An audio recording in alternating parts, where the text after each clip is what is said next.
And good afternoon, Frank here with another episode of UFO News Network Sunday. We recorded this show earlier, started maybe 15 to 20 minutes into the conversation. YouTube was nice enough not to tell me that they had changed their server configurations, and the information I was looking at on the board here through the OBS Studio software indicated that it was streaming just fine, but there was none at all. So I think I've got that problem fixed. And what I'm going to do is go to the recorded conversation that we did a little bit earlier today. We're going to pick up the action, like I said, about 15 minutes in, and you'll be able to see who's on and all that through the news scroll down at the bottom and through the slides, but you'll be able to pick up as we go along. So let me make those changes. Hang on a sec here. Going to do that. And we will be ready to go. It was a great show. Unfortunately, YouTube neglected to tell me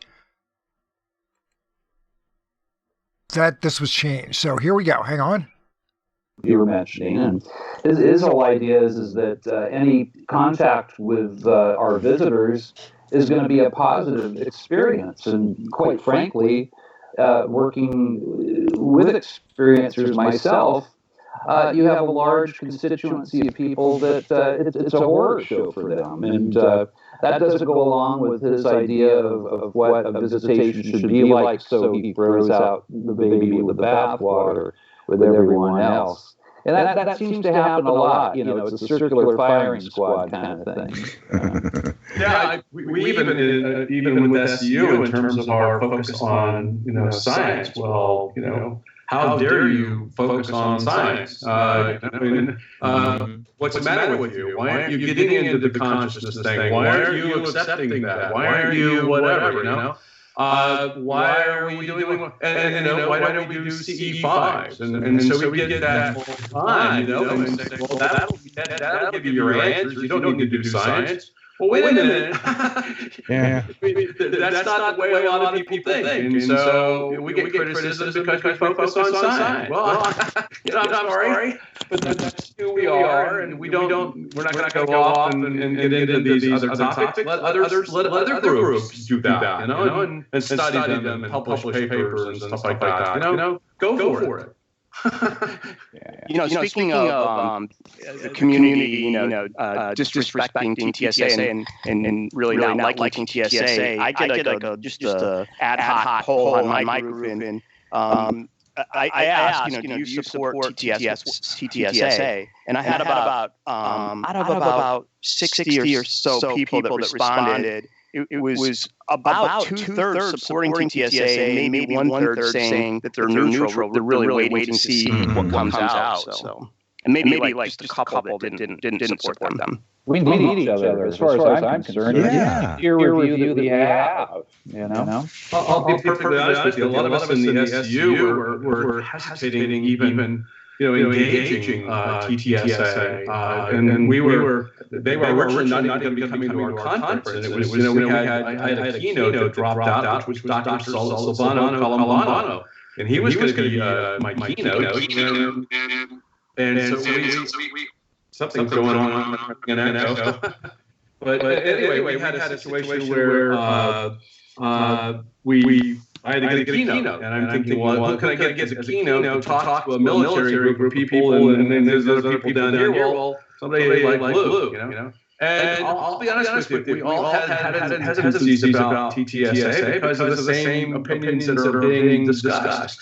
We want to almost wait and see what's going to happen. Is it just going to be an entertainment group, or are they going to ever do anything like a 160-page paper or a 270-page paper, or are they going to publish any science or not?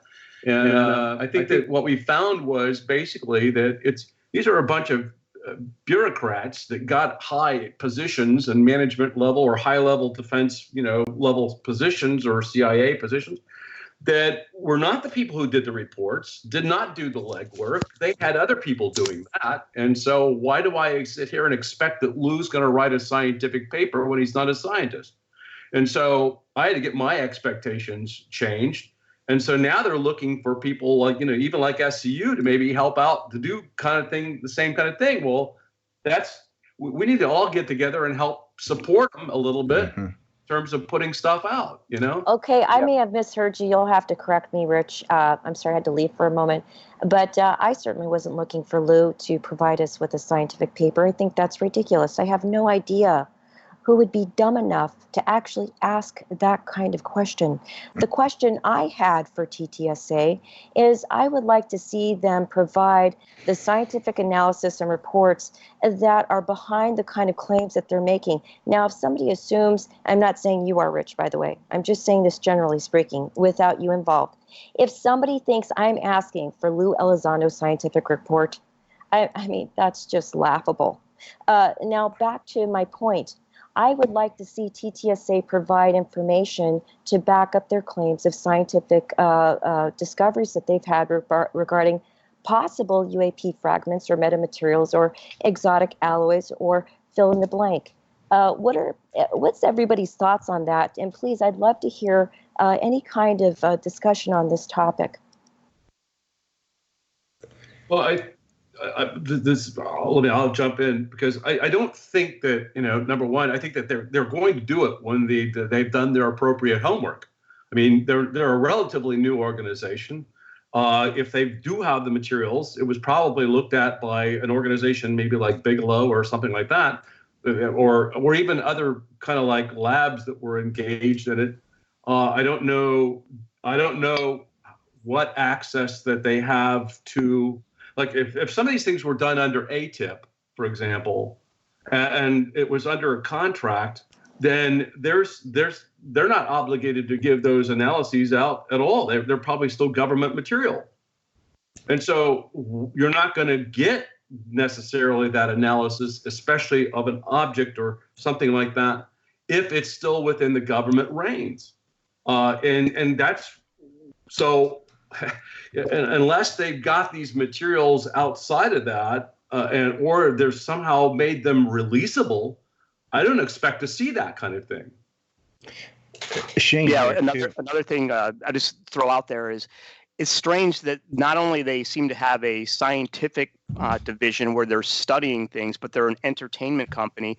And to George Knapp's point in that radio interview, one of the things he said is, I completely understand that they're trying to hold back this information because they want to break the story. And it may be that that's why they're not releasing it right now. I don't know.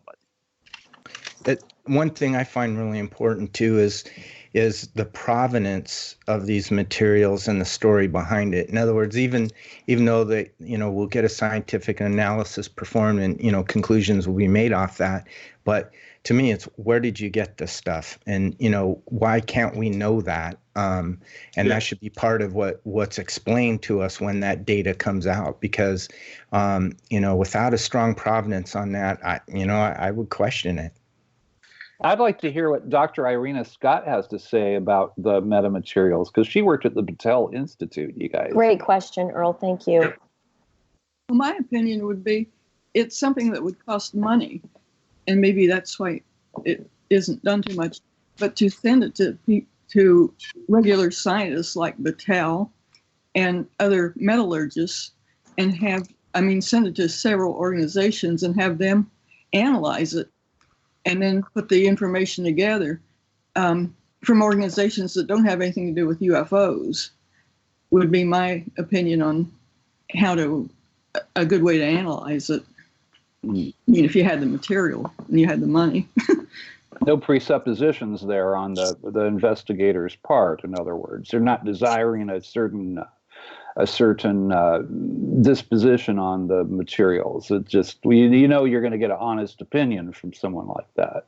Yeah, don't even tell them, you know, it has anything to do with UFOs. Just send it to them and get the analysis. Cool. I think, I know it sounds like I'm whining about this, but I don't mind.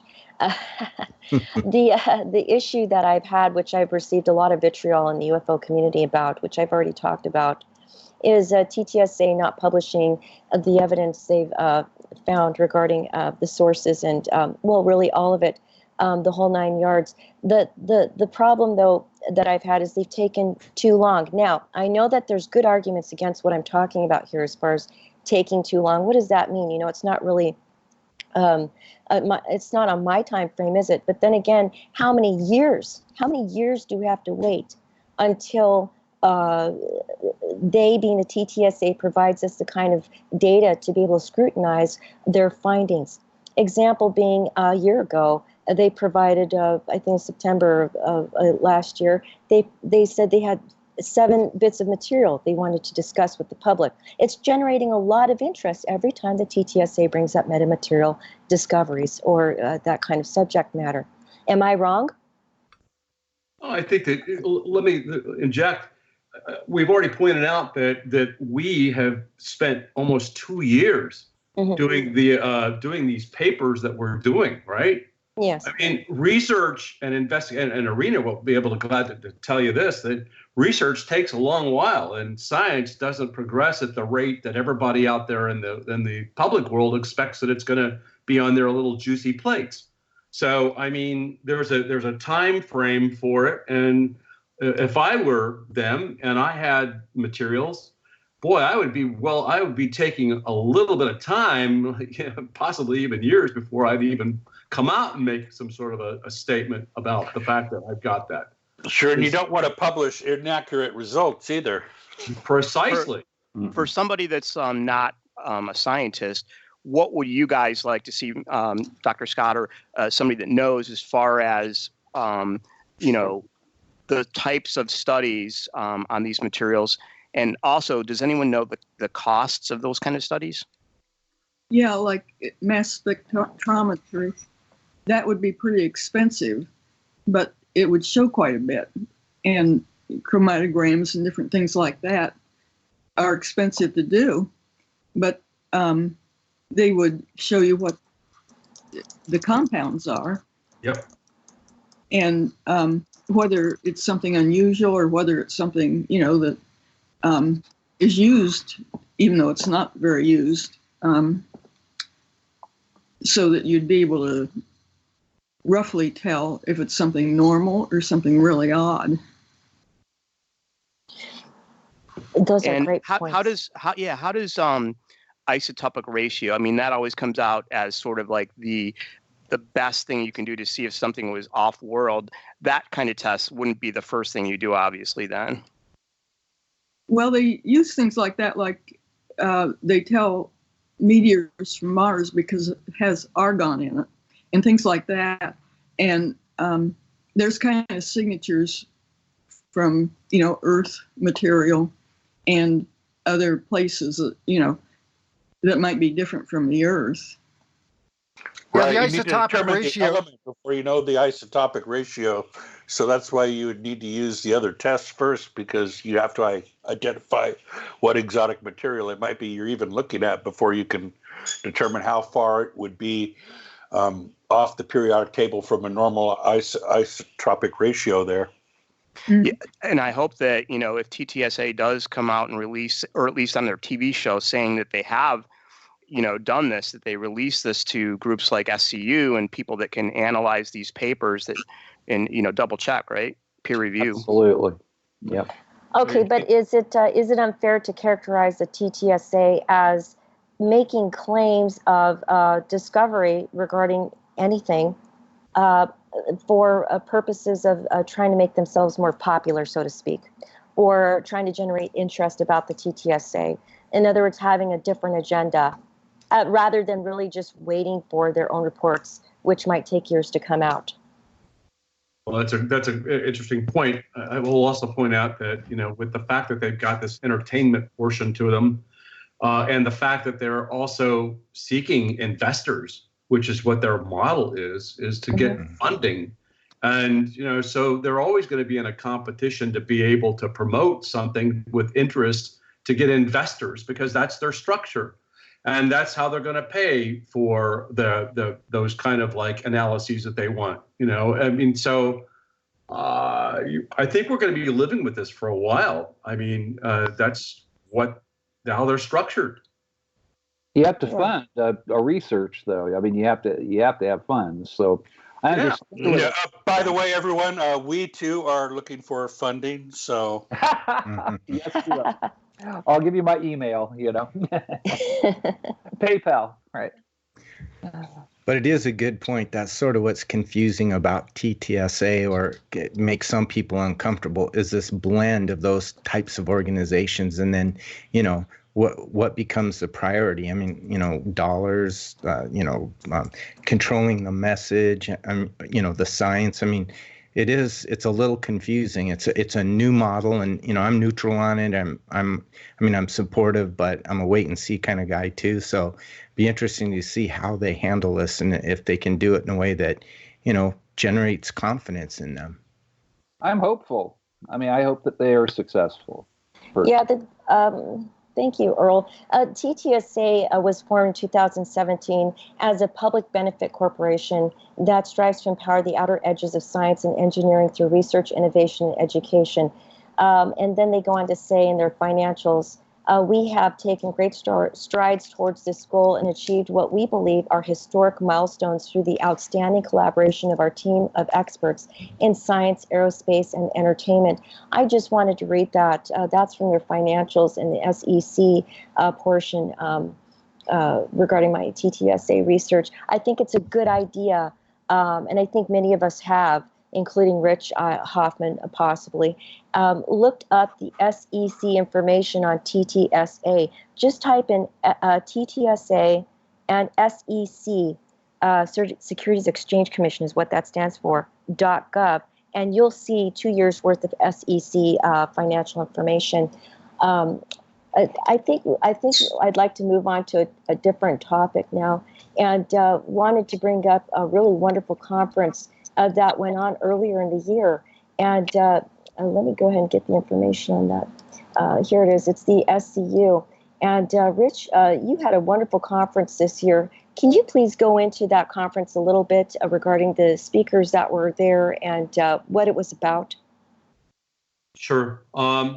So bottom line, we got started. SCU has part of its mission statement that it's reaching out to the public and helping to educate the public. So I had wanted to hold something here in Huntsville, Alabama. I work over at the Redstone Arsenal at the Army Materiel Command, and I had been for a long time wanting to hold something here and have it right outside of the base and see if I could encourage people from NASA, Marshall Space Flight Center here, as well as you've got all the Missile Defense Agency and all that missile and type of people here, propulsion systems experts. Anyway, and so I proposed the idea that I wanted to have it an SCU conference here, and I did that in about October of last year, and then decided to have this thing in March. And so I began working with like Robert Powell and a number of us to say, well, who can we get to come? And of course we thought, well, we can deliver, some of our stuff and help introduce what SCU is about and what we're trying to do. And then also encourage, as many people from the base to come out and to attend and have now for maybe a good chance to have some UFO discussions with some of those base personnel. And so that was my objective. And so we basically, started promoting it around the December timeframe, and we opened up for ticket sales. And I wanted to keep it low cost because I wanted to make it, easy for people to afford to be able to come. And so I literally made it to the point where it was like $170 or $150 initially. And that included things like 4 meals at this restaurant. And they were willing to work with me at the restaurant and that. And so we started promoting it. And what happened right then was the fact that the government shutdown happened. And so suddenly now half of the base is completely closed, the NASA side, as well as, you have other organizations that were all completely closed. And, they couldn't afford to even come. And so it was rather discouraging. And I had a minimum of people that I had to get. And I also had a limited quantity of tickets that I could even sell to be able to fit in the venue that I had it in. And so we started getting presenters that were wanting to come. I've had Dr. Travis Taylor, who's got 2 PhDs and 3 master's degrees in physics and various other things. And he's worked all over the base. He's been He's currently working at the Space and Missile Defense Agency, and he'd been working with MDA as well as the NASA side. And then I additionally had Philippe Aileras. Philippe was over from Amsterdam, and he's part of SCU, and he wanted to come and present. And then and he was going to talk about use of satellites, because now there are these Earth orbiting satellites that we might be able to tap into for UFO investigations. Then, in addition to that, we thought, well, we could deliver the Agua Dia report and also the NIMITZ report there. And then we had propulsion specialists that came and presented.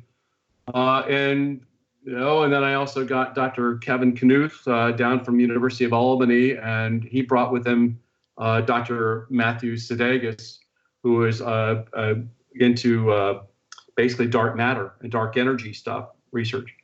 So we had an impressive number of PhDs. I think that there were probably something on a scale of about maybe 12 PhDs all told that attended the conference, and it was an extremely good, success, to the point where now a lot of these people encouraged me to do it again next year, and so we'll do it again next year, possibly later, like in April or May. But I was extremely thrilled with the fact that we got the turnout that we did and the quality of people that we did. It was just, for me, it was like when I was like, wow. And it was a wow for a lot of people, by the way. Just to jump in, Rich, a little tidbit came out via you on Facebook, of all places, right? And that was that Hal Puthoff was there, and he had told you that he drew up the original statement of work, which is, I guess, the parameters of the contract for the ATIP program. Can you tell us a little bit about that? Well, actually, it was for the OSAP. The OSAP program. Okay. Yeah. Okay. So just to clarify, that is another thing. It was a surprising thing when I was told. Lou said that, well, somebody was going to be coming with him, but and I didn't know that it was going to be Dr. Hal Puthoff, and I'm going like, whoa. And so here he was. He showed up, and what an interesting number of conversations I had with him. But yeah, he pretty much confirmed the fact that he was the key person who drafted the initial scope of work for the OSAP program. Okay, I wanted to jump in here and just, and Rich, please interrupt me at any time to tell me if I'm incorrect or not. But the speakers that were at this wonderful conference were Dr. Travis Taylor, Department of Defense, A Scientific Approach to Analyzing and Preparing for an Alien Invasion. Mr. Philip, I cannot pronounce his name, Rich. Okay. Project Controller, European Space Agency, Detection and Characterization of Anomalous Aerial Objects Using Satellite Data Imagery.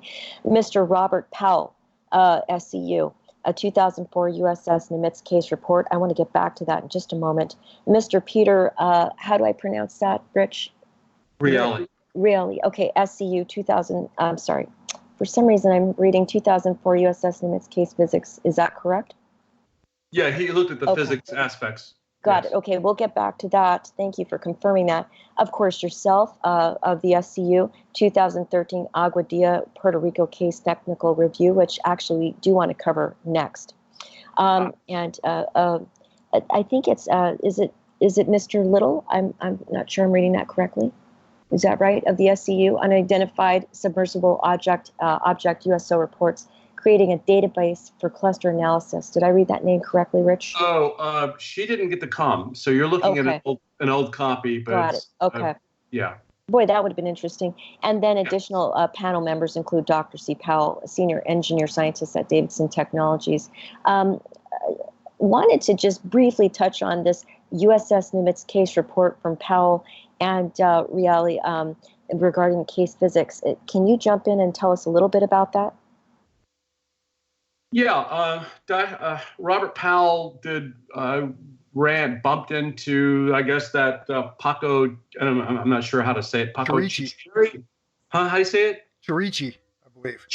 Chirichi. I didn't know how it was. Anyway, he had written an article, and that got him going on it several years ago, and I remember seeing him. He was coming for a conference. Robert was coming to Huntsville for a conference, and we talked about it. And he said he was working hot and heavy on that. And then what happened was we basically he formed a team to work with him on the report. And I was one of the members. Morgan Bell was on it and doing it. You had Peter Reale, Tim Thompson, Doug Kimsey, Larry Cates, and we all kind of got together, and we would have these periodic meetings, and we would start to do our basically our report. We were conducting interviews with a lot of the different people. Commander Slate, we talked with, of course, Kevin Day. We had interviews with a lot of different other people as well. Gary, I think Voorhees, if I'm saying that right, also was interviewed. And so we began doing that homework, if you would, in terms of getting that. And we were also trying to come up with gain our own better understanding of the video clip that was released. And Larry Cates has done a remarkable job on analyzing videos and breaking them down into individual frames, and has got tools to look at individual pixels and do that analysis. So Larry concentrated largely on the video. Peter Reale helped do a lot of the physics aspects, because you had reports of these objects that were dropping down from the sky, like 80,000 feet, and then maybe down to 20,000 feet, and then some of them were dropping down to sea level and stopping. And so we basically started on putting the report, 2 years ago. And of course, as Dave will point out the fact that on Facebook, this is a constantly updated kind of thing. I mean, like, for example, when we were focused on the conversation with Kevin Day, it was about the fact that the other ships were actually in the area, like the Higgins and the Chaffee were there. And we just now, after we published the report, we're finding out that no, they weren't even on site. And oh, by the way, it was not the actual Compu2UX exercise. It was actually previous to that. So this thing is an ever evolving thing, and you're starting to learn more, and it almost kind of makes our paper a little bit obsolete and inaccurate in that context. But overall, what we attempted to do, and this is what I hope that everybody walks away with here, is we tried to do the math based upon what we had heard. And we tried to show that if indeed that these objects were doing those kinds of things, and we also used very conservative estimates in our report, where they might have said that it happened in 0.78 seconds. We plotted it out on a table to show all the way up to 10 seconds what it would be like. And we published those things and showed, here's what the speed would be at, one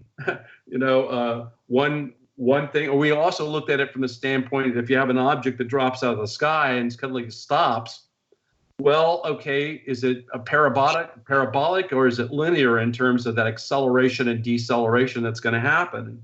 So we thought about this, and we also tested these things out using different means, which I want you to also understand. We used visual observations to be able to determine the speed. We also used this thing called blind point distance to calculate speed. We also used the FLIR video to determine speed. And in all these different ways of doing it, it shows very clearly that you have an object that is not performing anything like anything that we know of on the planet, at least that we know of, again. And that if you take a look at an F-18 dropping down from the sky and doing the same kind of thing, well, it couldn't withstand these kind of G's, and it would be breaking apart and completely, not there anymore. And so what that does is it gives ammo for now a conversation with people up on the hill that says, hey, wait a minute, these things are definitely measured at doing things that are beyond anything that we know of. And we can't even explain what this level of science would be that has you moving at those kind of speeds down from those kind of heights and things like that. So it will give Lou ammo to be able to now help get his message through that, hey, wait a minute, there's something serious here that needs to be studied. And so you get that. And just to jump in here, Dave, there was another conference that you attended, got to do a bit of a panel with Kevin Day and some of the other witnesses that you've rounded up regarding the NIMITZ case, the MegaCon. So why don't you tell us a little bit about that?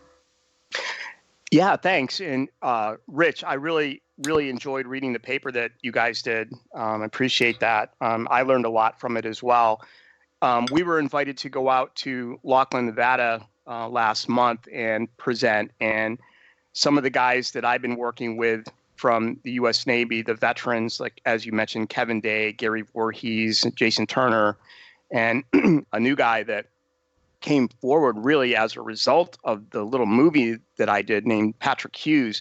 So we all went out there, and this is sort of the first time that those four guys have all been together. And it was a really wonderful experience, not only to have them feel vindicated that, we do take them seriously and listen to what they're saying and want to know, their stories, but to have those guys get together, I mean, they hadn't seen each other in 13 or 14 years, was just a wonderful experience. And to go on stage with them and to hear the audience questions, very intelligent questions, have Kevin and Gary express, basically the awe that they felt during those days when these unknown objects appeared on their radar screens, and hearing the pilots who were intercepting them screaming over the microphones, and so on. So hearing the firsthand testimony like that live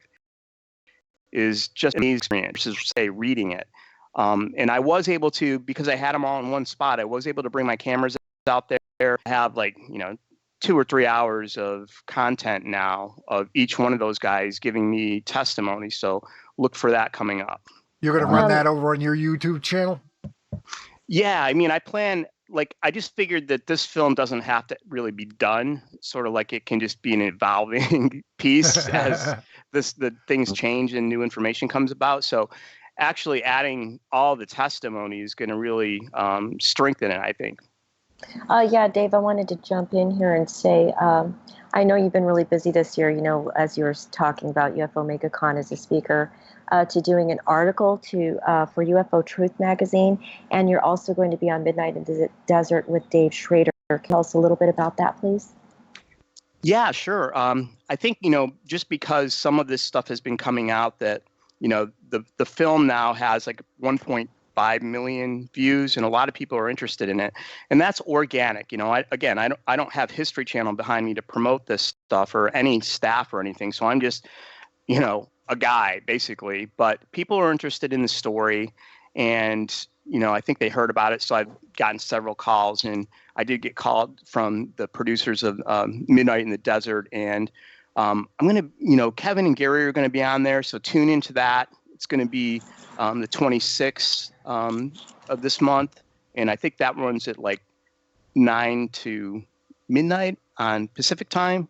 Yeah, so that should be a really, really interesting conversation as well. Oh, good. I wanted to also ask you, there was a show I was on with you, with Frank, where you said that you may have already covered this, but I still had a question. I was on a show with you last year with Frank when you were saying that you had new witnesses that had come forward. Can you just tell our listeners, you say that this is an ever-evolving documentary that you're adding to it, and you probably will forever. Who were those new witnesses, and what was that information about? Sure, yeah. And again, in my film, I ask for military witnesses that have observed unidentified craft to email me, that I can put them in touch with other witnesses and so on, which I've been doing really. It's not just for me, my benefit or anything like that. But, if they want me to tell their story, I will do so. So Patrick Hughes was working for the E-2 Hawkeye Squadron on NIMITZ at the time. And he had a buddy that was an in-flight technician. So he actually flew in the back of the Hawkeye aircraft that day when Commander Fravor and Slate and these guys were up there. And that gentleman saw the Tic Tac. So He does not want his name used. He had to sign an NDA after the event, was told not to talk about it, that the event did not happen. But he did kind of tell me what he saw. He said, I can tell you I saw the Tic Tac. The entire crew saw the Tic Tac when we landed. Our CO brought us down and, told us, don't talk about this, and actually made them sign NDAs right on the spot. Why other air crew were allowed to talk about it, the only thing that I can suspect based on what Patrick told me was that they were involved with this technology called CEC, or Cooperative Engagement Capability, which is a classified system. We know it exists, but what its capabilities are, what they actually saw on this stuff, it could have been related to that. Patrick, the guy on the ground, said that after the plane landed, Air Force officials came and confiscated the flight recorders that he had removed from the Hawkeye. So all of that information came out as a result of the film and people contacting me. Another gentleman that just came out, within the last month, named Omar Lara, was a fueling guy up on the flight deck of the Nimitz. And he said that in the week or so after the event, after the training was sort of over, a man overboard happened where a guy accidentally fell in the water kind of after the sun went down. And so they're trying to rescue this guy, and they're all looking over and they see the strobe light in the water. They're trying to launch a small boat to go get him. They do have search and rescue all there. All of a sudden, this light drops out of the sky and kind of hovers on the horizon. He wasn't sure how far away.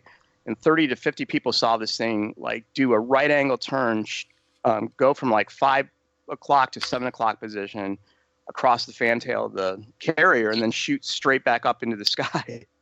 Wow. And of course, that's just an anecdotal story, but he was there.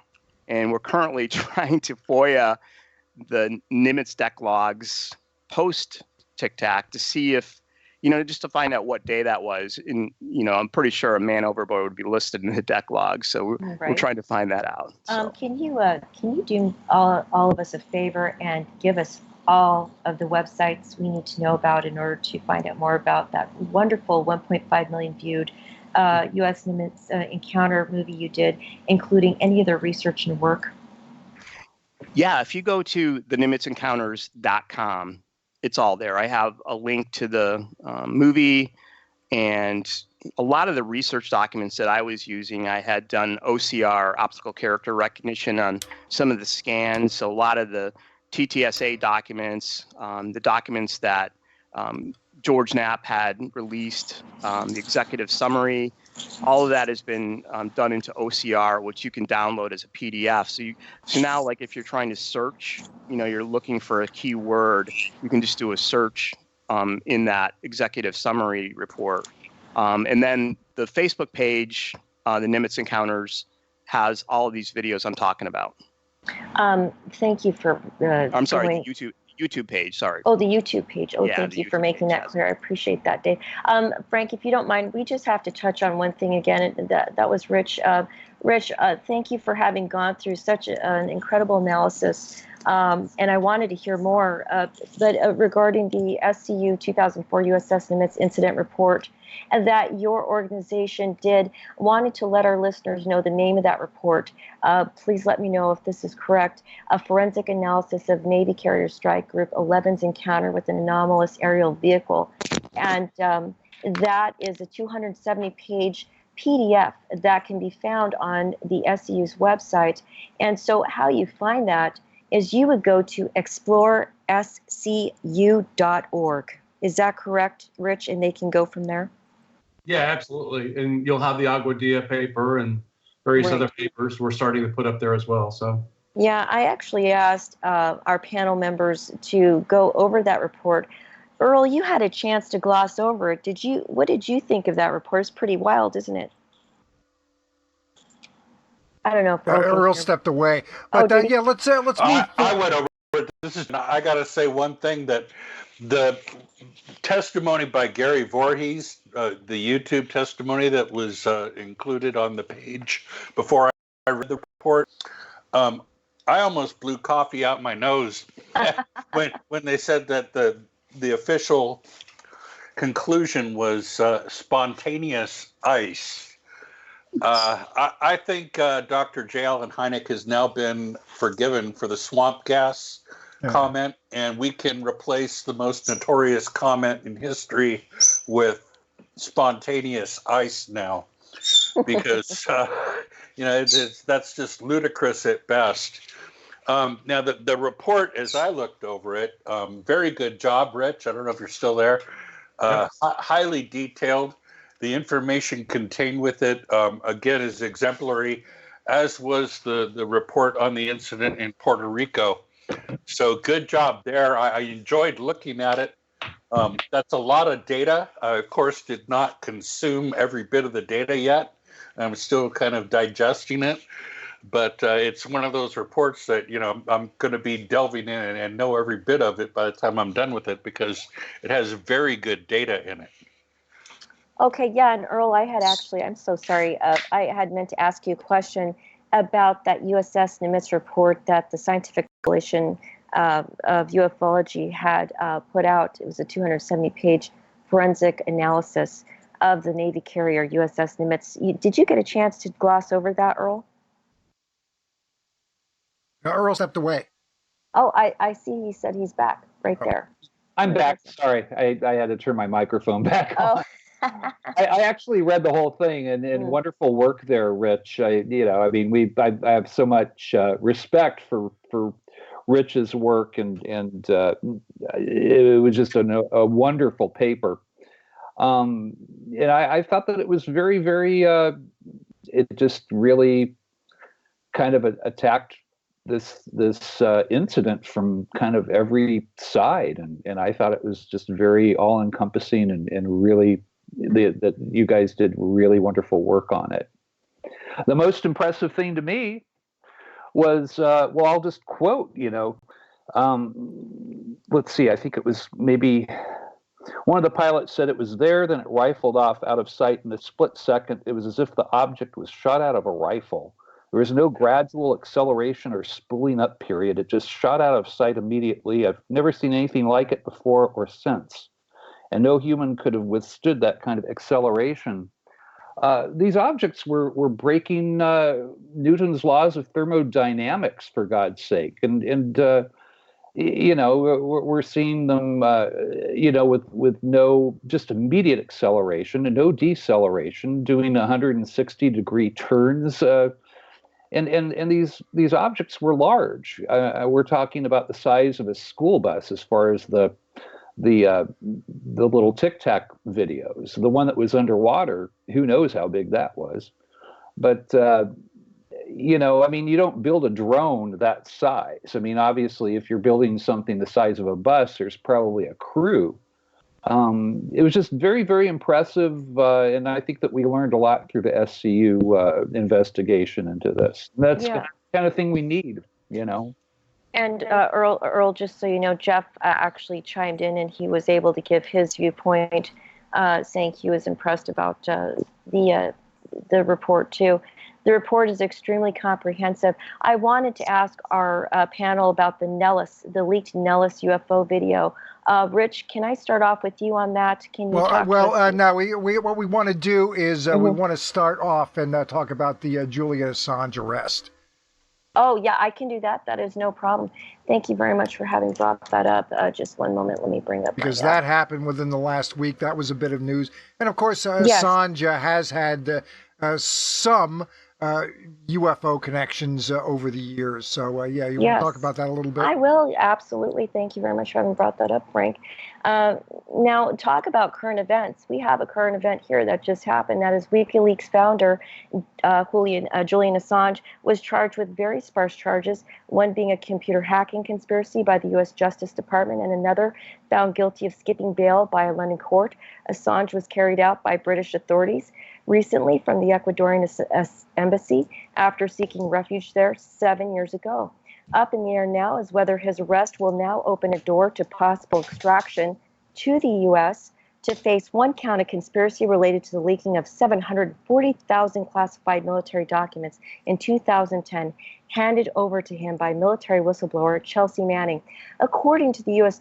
Justice Department, the material Manning gave WikiLeaks founder Assange were 90,000 reports from the Afghanistan war, 400,000 reports from the Iraq war, 250,000 U.S. State Department cables, which led up to the prosecution and conviction of Chelsea Manning, who was sentenced up to 35 years in prison. The question is, Assange next? Assange fled to the Ecuadorian embassy in 2012 when he was being charged with rape charges in Sweden.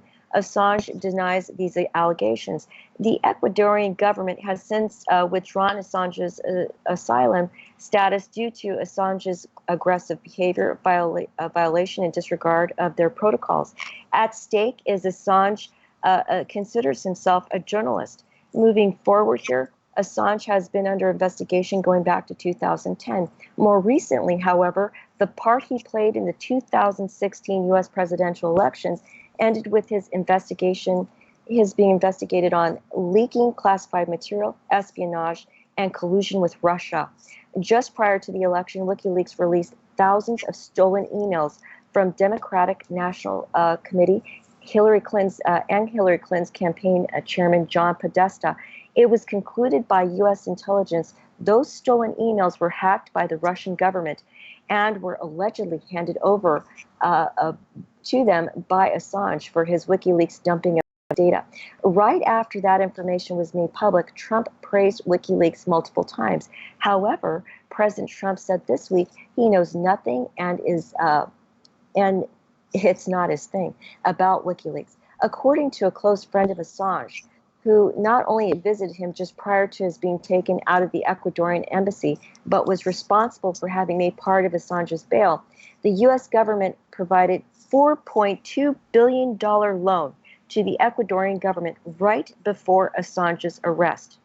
Lastly, Assange is facing one computer intrusion conspiracy charge, essentially saying he's being charged with helping Chelsea make a password so she could then log in as an administrator or log in as a different user to get publishing classified material. I have a few questions which I will direct to our paranormal lawyer, Michael W. Hall. Michael, okay, before we get into that, I want to go into a little bit more detail about Assange's connection with UFOs. Of course, Chant, you mentioned the Podesta emails, and of course, Podesta's expressed a lot of interest over the years in UFOs, and as part of that leak, the hack leak, whatever you want to call it, as part of all that, some information regarding Tom DeLonge contact with Podesta came out. Also, Edgar Mitchell, he was still alive at that point. That material came out. That was rather interesting and gave everybody a heads up that DeLonge was taking this maybe a little bit more seriously than some people thought at the time. And of course, very interestingly, on December 19th of 2017, right after the New York Times article came out about the ATIP program, OSAP program, whatever we want to call it, Assange tweeted, "The New York Times fake news apocalypse has reached perfection with a front page story claiming UFOs exist. No surprise to see CIA, parapsychology, Scientology frauds like Harold E. Putoff involved and the most basic journalistic questions unasked." Of course, that screed there sounded a little bit like what Ron Pandolfi was saying regarding TTSA leading up to that point. It is rather curious. Grant Cameron suggested that actually Pandolfi got Assange to tweet that out because why would Julian Assange really care about this? But apparently, according to Grant, that's exactly what happened. And let's go to those questions for Michael Hall. Okay, thank you. That's fascinating, by the way. I had no idea about that information. That just, I'm astounded right now. Thank you, Frank. I have a few questions which I did want to direct to, as we were saying, paranormal lawyer Michael W. Hall. Michael, are you there? Yes, Chant, I'm here. Hey, Frank. Thank you for patiently waiting. I appreciate that. I'm going to go ahead and ask you my questions all at once, and you can just decide which one you want to go ahead and address. And that is, one, is Assange a journalist? Two, does the media have anything to worry about regarding publishing classified material? I've heard some complaints regarding worries that they have on Assange's arrest on the right and the left regarding this question. And lastly, is Assange a monster or hero? So the first one, is Assange a journalist? Michael? Yeah, well, the Constitution of the United States, the free speech clause regarding free speech for the public and the press has always been very liberally, construed by all the courts. Matter of fact, I think, as I mentioned in my little memo to you earlier, that Professor Alan Dershowitz, from Harvard Law, has mentioned that there is no constitutional difference between WikiLeaks and the New York Times. So when you're talking about a journalist, you're talking about pretty much anyone who is disseminating, journalistic information. And so I think he would definitely qualify for that, as well as WikiLeaks would. The next question is, of course, can journalism be prosecuted for, publishing classified material? Now that is more of a gray area, but the recent, well, not recent, but 1971 Pentagon Papers New York Times case was quite a slap in the face for those Homeland Security issues and classified document issues when Daniel Ellsberg stole the documents that were eventually published by the New York Times. And the real thing was whether it was going to be a prior restraint that they could not publish them, or whether they're going to be prosecuted after they did publish them. And in reality, they were not prosecuted at all, even after the publication of those documents. So when you try to, affront the free speech clause of the Constitution of the United States directly head on, you're going to run into a problem. And I think that's what the federal prosecutors are thinking at this point when they do this Assange thing. Obviously, that's why they've kind of tweaked their complaint in this regard and gone towards more of a conspiracy charge against Assange, conspiring with Chelsea Manning to actually break in and steal these documents. So it's not necessarily the publication that they're going after at this point. They're going after the conspiracy issues that would lead up to this kind of information being obtained.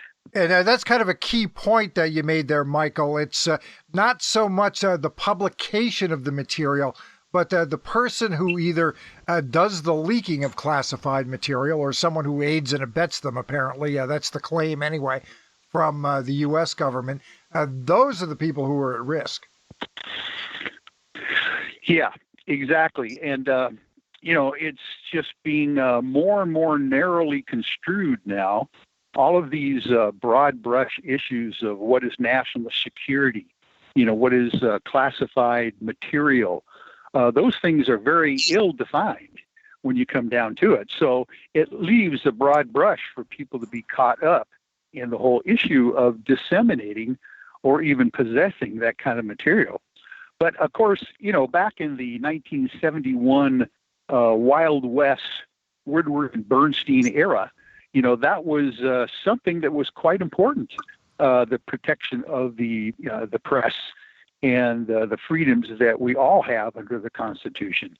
Nowadays, I tell you what, they're finding some chink holes in those defenses, and they're trying to go after every kind of possible way they can control, these kinds of potential leaks in the future.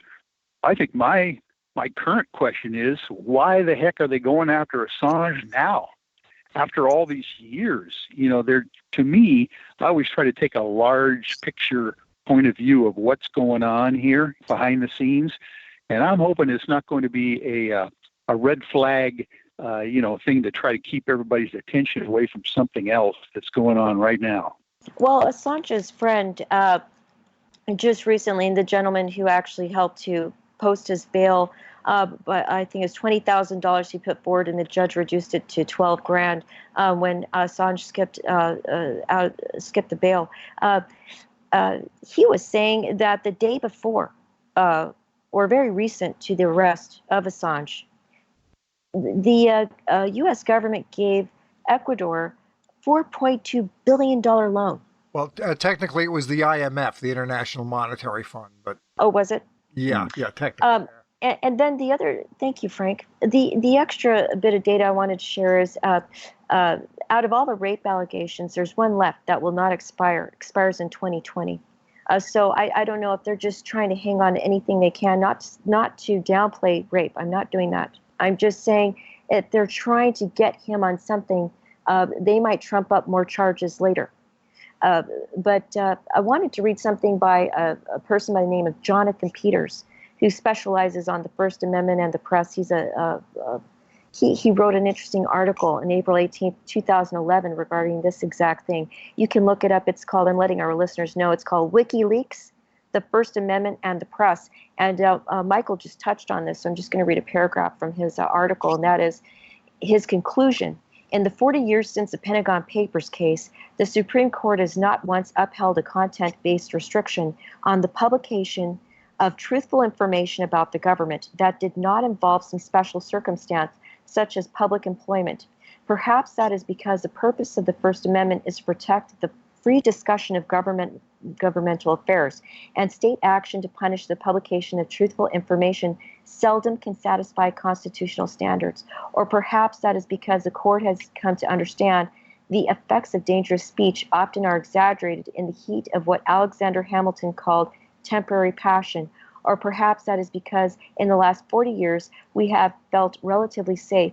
As Judge Richard Posner put it in 2002, when the country feels very safe, the justices can plume themselves on their fearless devotion to freedom of speech, and professors can deride the cowardice of speech restrictive decisions, but they are likely to change their tune when the next country feels endangered. Did you have any further comments about the Assange case, Michael?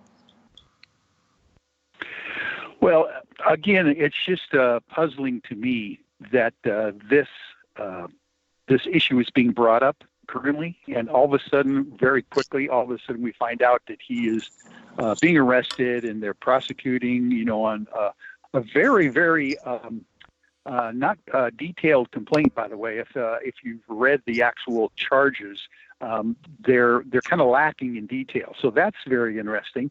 And it might be very possible that they're coming up to this statute of limitations issue that they're dealing with on any kind of collateral charge that they can add to him as well regarding these rape charges or whatever. But the main issue I've always contended in the background is that there is an old timing of all of these kinds of things, especially when they're ongoing like this, why they drop the hammer now. So we always have to keep that in the back of our mind and realize.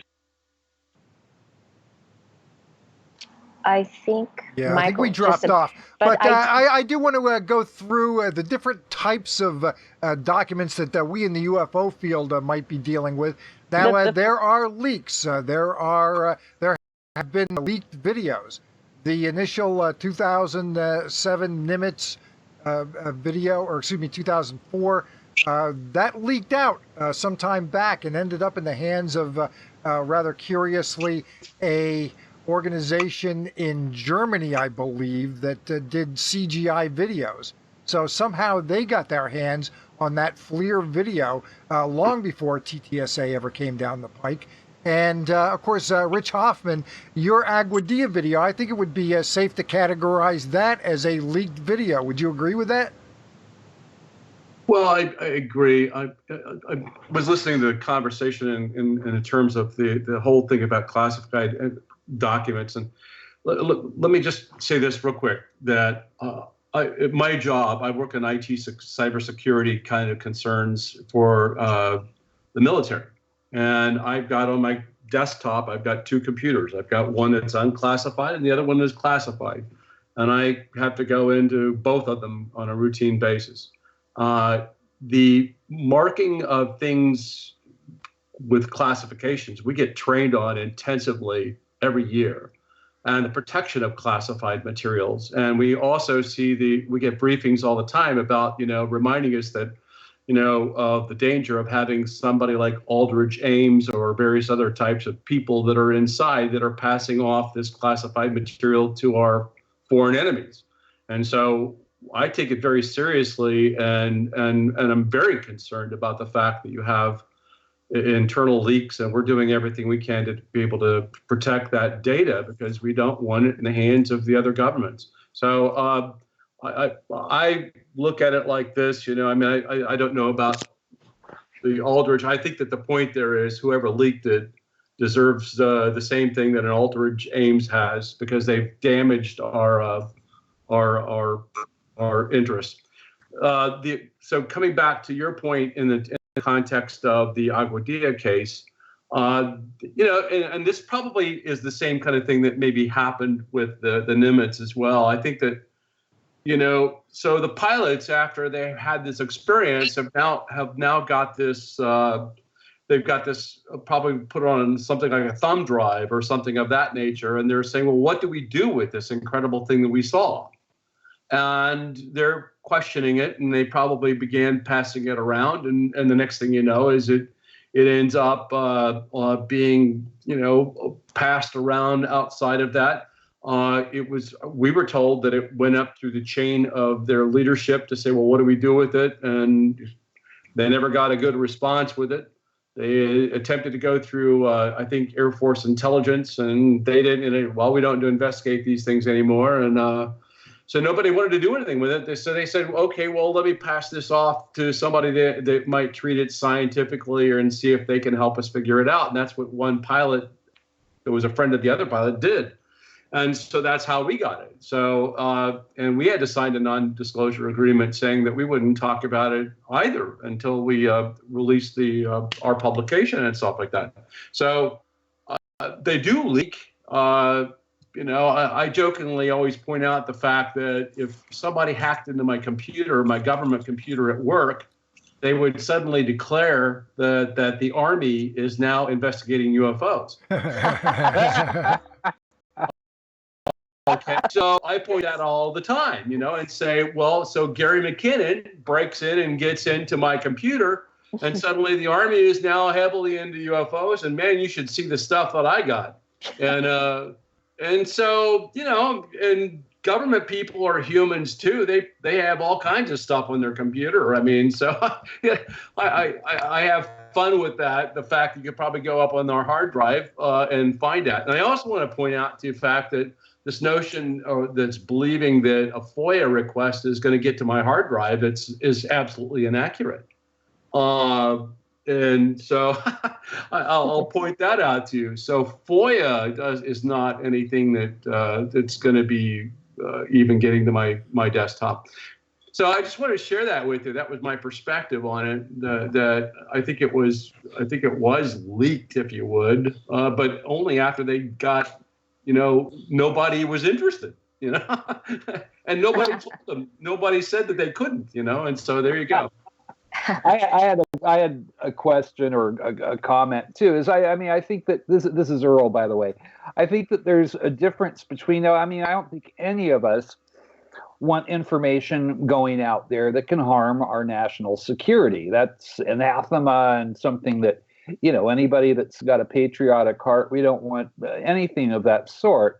But I think that with the Aguadilla video that you saw, it was mostly the pilots were, as you were just saying, unsatisfied with the swamp gas kind of reaction or non-reaction that they got from something extraordinary that they saw. And how do you feel about that? Am I correct in my assessment there, or?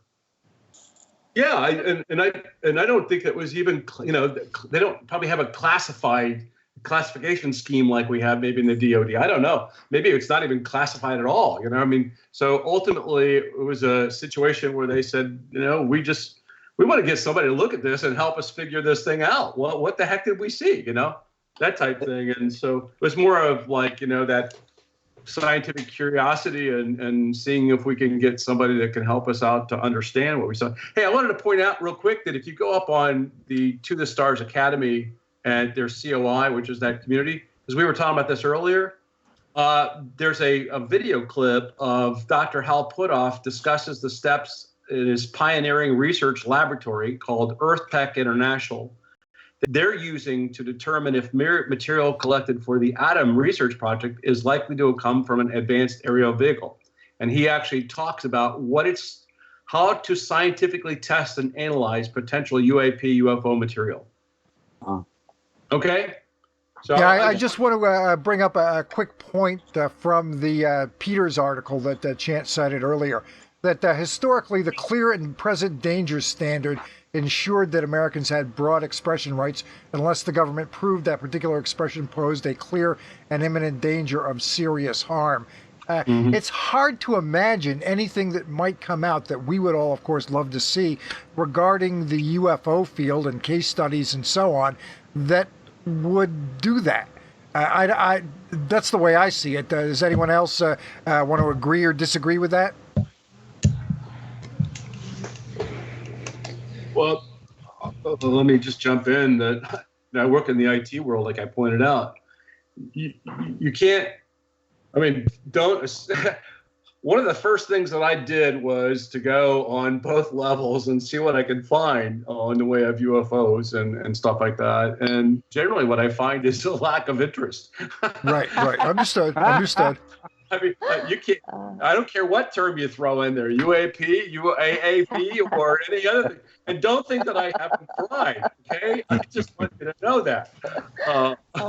So I mean, I just like and my whole cube is decorated in UFO stuff, and nobody comes over and spends any time asking me about squat on it. Oh, you were interested in UFO? That's good. Okay, well I'm shutting up. Well, Michael Hall, it sounds to me as if, let's say, hypothetically, some UFO researcher did receive a legitimate classified document regarding UFOs, and I think we all agree they exist at least at some level in some form. If they did receive something along those lines, they'd be pretty gutsy, but pretty safe, I think, in going with that for the simple reason that how can the government claim there's a clear and imminent danger here when it's something the government doesn't care about? I mean, you can't have it both ways. Michael Hall. I'm not sure he's there, Turn but on your microphone, Michael. well, if okay, while Michael's been abducted by UFO, I have a question for Dave. And that goes to the ERT right there. Send them to me. Dave, you and I were talking earlier today about Assange, and wanted to know if you wouldn't mind. Can you tell me what you meant when you mentioned DeLong and General McCaslin? Sure. I mean, talking about leaked documents and WikiLeaks and, journalism and so on, obviously there's a whole debate there that goes back a long way. I personally do believe in freedom of the press. And if, he wasn't personally responsible for hacking into classified systems, and this was given to him as he claims, and these emails he claims were not provided to him by the Russians, to sway the election. That's his claim. I also like going and looking at the documents. And as everyone knows, there are some UFO-related things in Mr. Podesta's emails that were leaked. So today I started going through there. And anyone can go to WikiLeaks and look at Podesta's emails, just do a search for Tom DeLong and start reading all of the emails. I don't know what the context of Tom DeLong's emails to John Podesta were. But it's very interesting that he talks about General William McCaslin and this general from Wright-Patterson Air Force Base that was apparently working very closely with Tom as he was forming To the Stars. And he had direct influence on the team members or the members of his committee, so to speak. And there's some very interesting email exchanges talking about that this general was the one that kind of was in charge of the laboratory that received the materials from Roswell. and that he ran that laboratory for many years. And then it goes on to talk about some of the general's ideas for a briefing to the American people, what this would look like to the senior leadership, what they would say, and what NASA's position would be, and what public affairs positions would be. And I mean, he doesn't go right out and say it because he knows this is a public email to the government. These things are public record, but it's very interesting to read into that. Now, I kind of waffle back and forth on the classified technology. Tom DeLonge uses a term in these emails called classified science in the DoD projects. Again, I have no idea what that means. He must have some insider info on that. You know, there could be like 4 out of 5 of these Navy vets that I talked to do believe that this technology that they were witnessing is our technology. And that's coming from their experience, you know, in these secret programs and things they've seen. But again, I don't know if that's the case. I just don't take it off the table. And you read these emails and you think, what are they talking about? Are they just talking about, oh, hey, American public, UFOs are real. We don't know what they are. Everyone should be concerned. You know, the Navy's seeing them, the Air Force is seeing them. Oh, no, we should study it. Or is there something, a bigger picture there? So I think that story still has to be answered. I'm not sure what the truth is. And just to clear something up really quick, McCaslin ran the Air Force Research Laboratory, I believe, out of Wright-Patterson Air Force Base. That's right. Yeah, that's what it says. Yeah, if you do a background on him. Well, Rich, you seem to answer that pretty quickly. Do you know anything about this guy? Can you fill us in on him?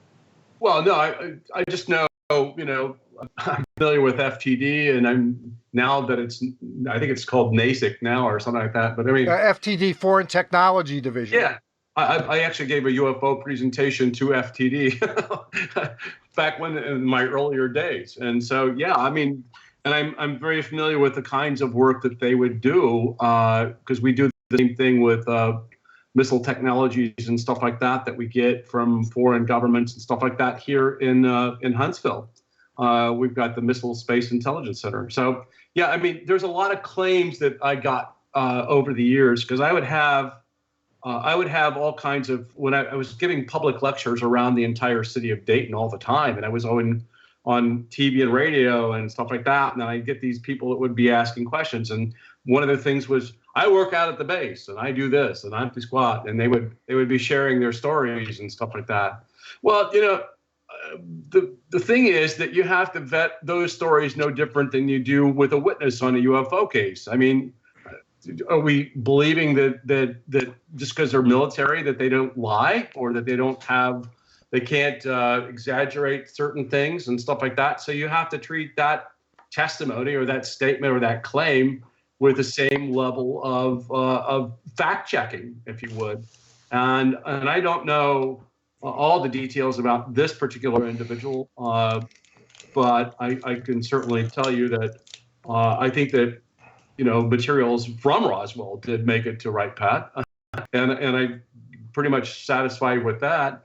As to what they found or and where even those materials are now, I have no idea. You know, it's interesting if you look at the Podesta emails with Tom DeLonge, and you read into it the bigger picture of the things that Tom DeLonge has been talking about before, say, the New York Times article, some of the appearances that he made on radio, and a few of the things that he said, and then you put it in context with these emails. It kind of paints a picture. Now, I'm not sure exactly what the answer is, but again, you don't know if what Tom DeLonge is saying in this email to Podesta is accurate or not. It's just anecdotal and email, so it could be incorrect, but sort of an interesting context. Frank, I think you may have had a question. If you can remember what it was. If you don't, I have one for Michael. He's back on with us, as you just brought him back on, I think. Well, I had asked him about the clear and present danger standard that is used in terms of a UFO, or not, I shouldn't say UFO, my bad, in terms of whether or not the press can be restrained in some way from going with something. And it's hard to imagine a circumstance where a UFO legitimately classified, legitimate UFO document gets leaked to a UFO researcher, let's say, and they go with it. It'll be hard for the government to claim there's a clear and imminent danger there when basically they're not really expressing a whole lot of interest in UFOs. It seems like you can't have it both ways. Well, that would go to the prior restraint issue. You're right, Frank, which is very sharp-edged, by the way. When a court issues an injunction against a newspaper or a publication or any kind of a journalist from publishing something, the journalist can make a choice. They can go along with the court order initially and then try to attack it after the fact through the court system, or they can just go ahead and publish. But the real issue is it's very difficult to fight a case of going against a restraining order prospectively ahead of time, rather than going along with the prior restraint ahead of time at the time the court orders it, and then trying to attack it later on. So most people are pretty skittish about that.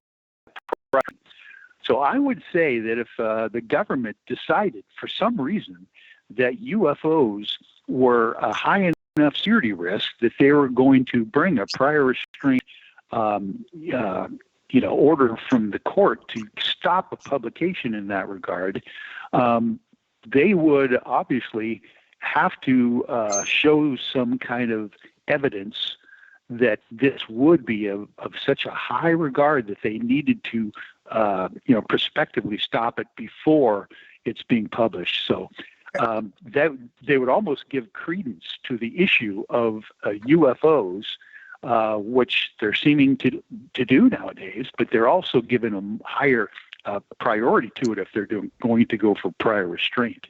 And also, just by doing that, just by taking that action in the first place, they're basically admitting that the document itself is legitimate, which, as far as I know, they've never done. Exactly. That's they've been very crafty in that regard.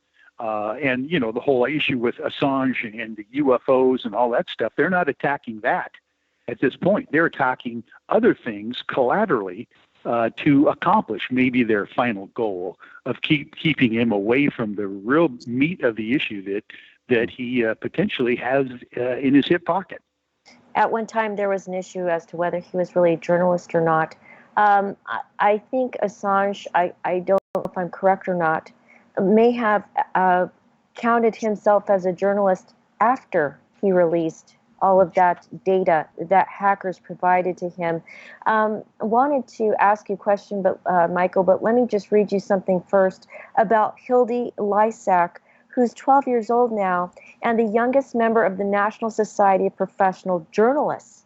Hildy is a reporter and publisher of Orange Street News, a Pennsylvania-based news site. Where you're at, Frank, Pennsylvania.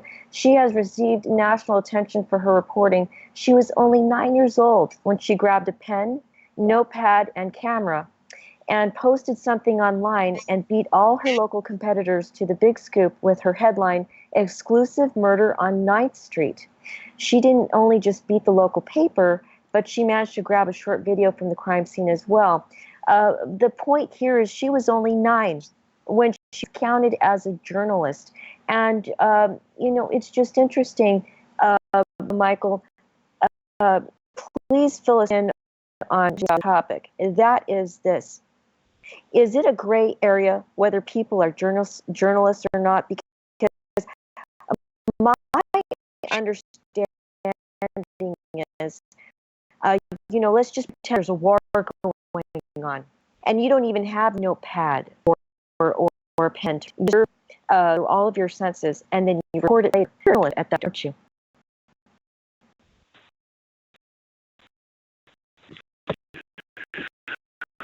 Well, yes, I would definitely agree with that, especially nowadays with the capability of the city bus. We have these in broadcasting. I have a degree in broadcast journalism myself. Mm-hmm. My BA is journalism, but I don't go around necessarily talking or explaining that I'm a journalist, but any kind of information that you run across, if you're going to disseminate it, you become a journalist. And I think the First Amendment has been very liberally construed in that regard, because they don't want to get into that area of trying to attack the freedom of the press, the freedom of speech head on. That's very difficult to do. Yeah, and real quick, I want to jump in, and something we haven't discussed in detail. I played it a little bit earlier. I want to play it again. Was a leaked video that came out back in the mid-'90s. It was picked up originally, I believe, by the Sightings TV show. I wanted to play that again. I think it was taken over the Nellis Air Force Base area, and it's very curious. And I think a few of us had a chance to take a look at it. Do you want to give us any thoughts on that? Because I don't think that gets that much attention these days, but it's interesting. And again, it's a leaked video that came out, and anybody want to jump in on the content of the video? This is Dave. I can talk a little bit about that. When I first saw that, I believe on Sightings, I was pretty blown away by what appeared on camera. Obviously, it seems to be some type of military tracking camera that is imaging a object, and the operators heard on the radios don't seem to know what they're looking at.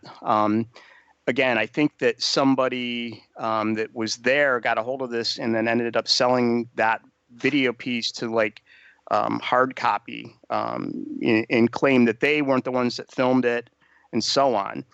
Later on, in the 2000s, a researcher by the name of Martin Powell did a bunch of forensics on that video and came to the conclusion that it was filmed in the Tonopah electronic warfare test range, where the Air Force and Navy, I believe, do these red flag exercises, and they fly fighter planes and other planes around simulating combat. One of the things that they have on the ground are Soviet-style radars that would simulate anti-aircraft defenses. So they bring up these radars, and the fighter pilots or the bombers have to kind of avoid them or defeat these enemy radars in their simulated attacks. And it's believed that that video is from one of those radar trucks or radar facilities that is simulating an enemy radar. And so they're, showing an object coming at them that they don't know what it is. So that's a little background of at least what that represents. Yeah, and I agree. I tried to do some digging around. This is Rich. I tried to do some digging around I had seen it on Sightings as well. And to me, it's like one of those things where it's like, is it of significant value to us, even for us, SCU, to organize and investigate? And there's just not any data that goes with this thing. And you struggle with it. There's got an elevation and like an azimuth kind of like reading. And if it is in the Tonopah region, then I'm surprised that if it's a test, that who are these operators that are saying that they don't know about the test? And you struggle with it because there's just not any data that goes along with it. So I'm hard pressed to really spend much time on those kinds of things because you just don't really get anywhere with them. Oh, well, Earl, Shane, Jeff, and Irena, Rich was saying earlier to me that this interesting video would be labeled as insufficient data in MUFON.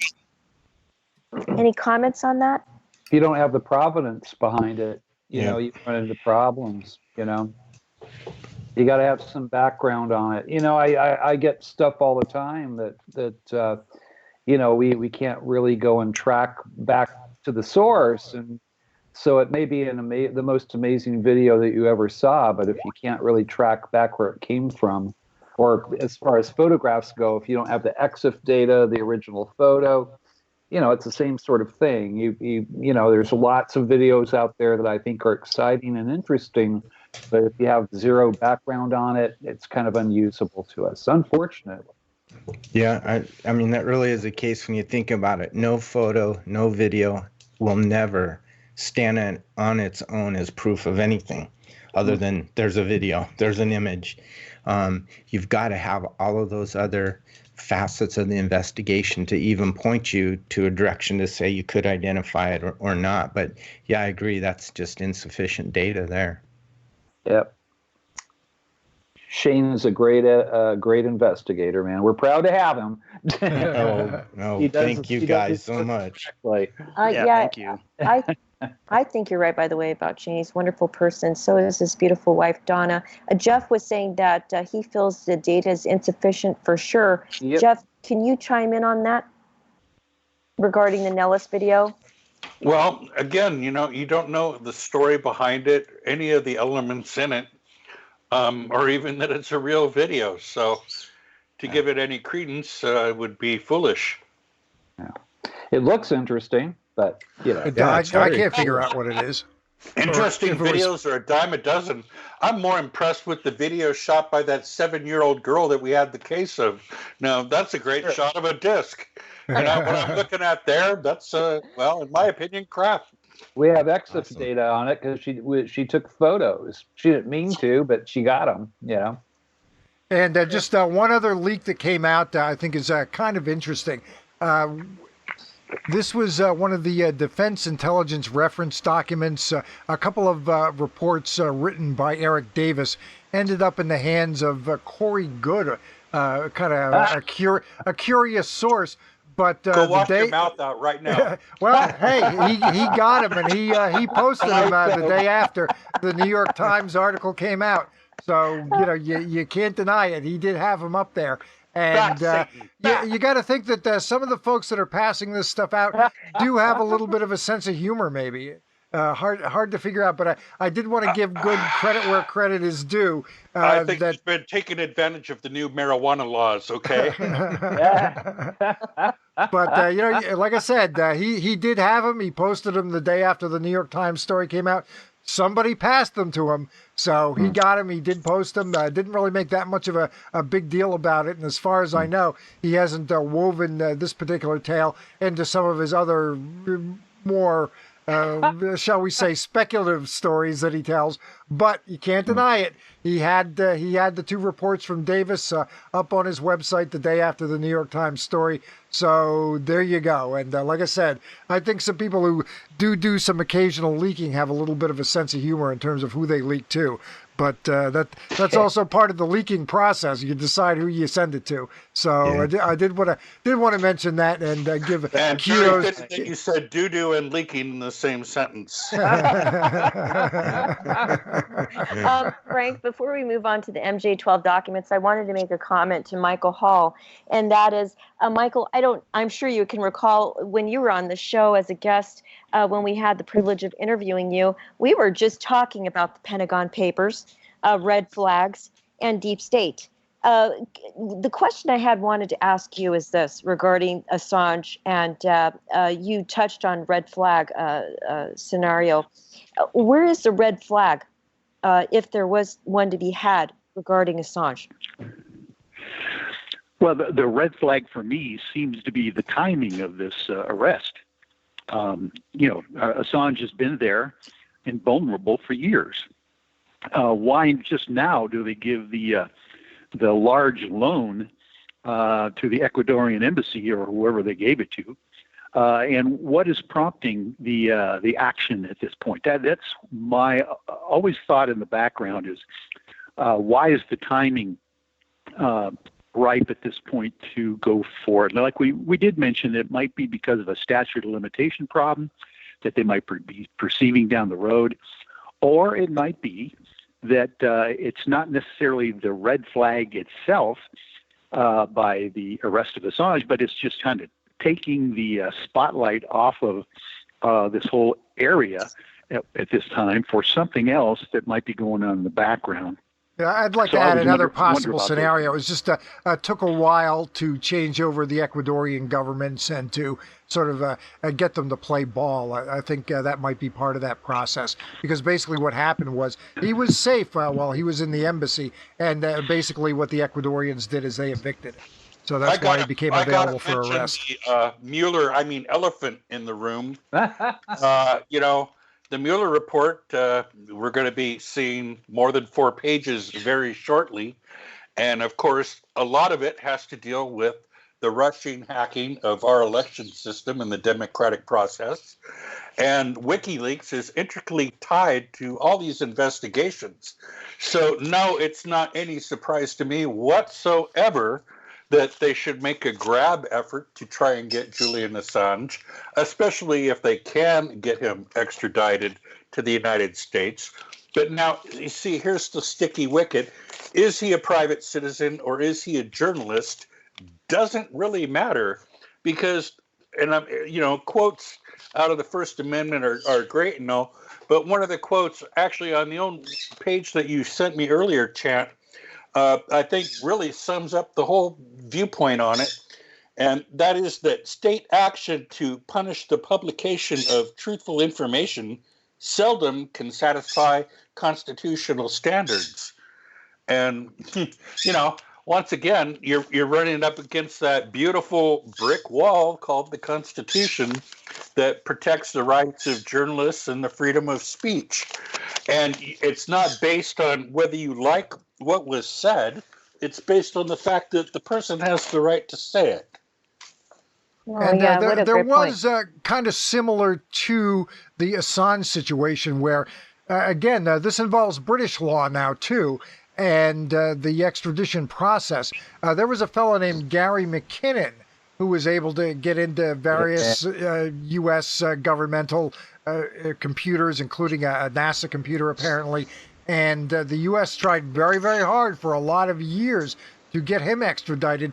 That failed because basically it became such an issue amongst the British people. They didn't want their guy extradited, and they put enough pressure privately on the government where it got all the way to the top. And people like the current Prime Minister May and previously David Cameron, who was Prime Minister, they got enough political heat that they didn't really go along with it. And ultimately, McKinnon was never extradited. And just wanted to get all of your thoughts on all that. I think the difference there is McKinnon he actually did the deed of breaking in and hacking, which is, of course, illegal.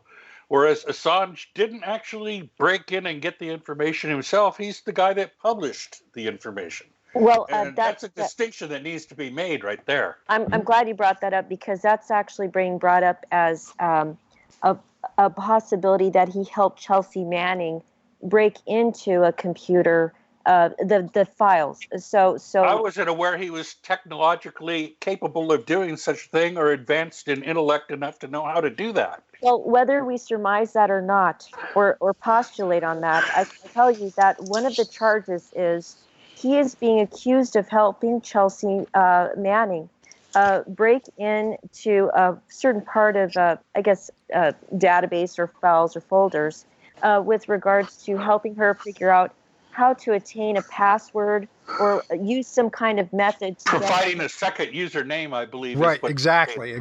Yep. So anyway, I wanted to let our listeners know something about Gary McKinnon. Getting it from Wikipedia. I've already checked. This information is accurate. Sometimes people complain about Wikipedia being accurate. But Gary McKinnon, just so our listeners know who he is. He was a Scottish sysadmin and hacker who was accused in 2002 of perpetrating the biggest military computer hack of all time. Although McKinnon states himself he was merely looking for evidence of free energy suppression and a cover-up of UFO activity and other technologies potentially useful to the public. On October 16th of 2012, after a series of legal proceedings in Britain, Home Secretary Theresa May withdrew her extradition order to the U.S., just as you were saying, Frank. It's interesting about McKinnon. Does anybody have anything they want to say about him regarding... Yeah. Go ahead. I have a comment, as Dave. Again, I don't know all this stuff, so I start looking at it when you are, Chan. And aside from the political side of it and the legal side of it, I like what some of these people are saying. And McKinnon said to the BBC in an interview that he started looking into this in his hacking because of the Disclosure Project, of course, that one. But that he said that there are some very credible, relied upon people that are all saying, yes, there is UFO technology, there is anti-gravity, there is free energy, and it's extraterrestrial in origin. They have captured spacecraft and reverse engineered it. So whether he actually found proof of that in his hacking deeds, I don't know, but he claims he did. And as an aside, he also, David Gilmour of Pink Floyd also released an online single supporting him. So yeah, he got a lot of public support. It wasn't Sure did. a number. I think Bob Geldof was involved in speaking up for him and trying to fight the extradition. A lot of high profile folks did get behind him, and there was a lot of grassroots support for that too. And ultimately, he is where he is. He never was extradited to the States. So we'll see if the same sort of thing happens on Assange's behalf. A little too early to tell. We will see how that goes. Wanted to make a comment that's actually kind of related to the Chelsea Manning statement I just made regarding Assange having allegedly helped Chelsea Manning get access into a network or into a file or folder for more classified intelligence.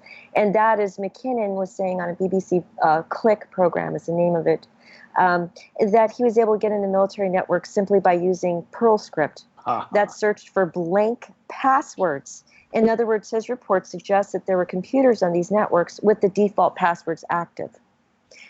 So is that easy? It's unfortunate he didn't get a screenshot of what he saw.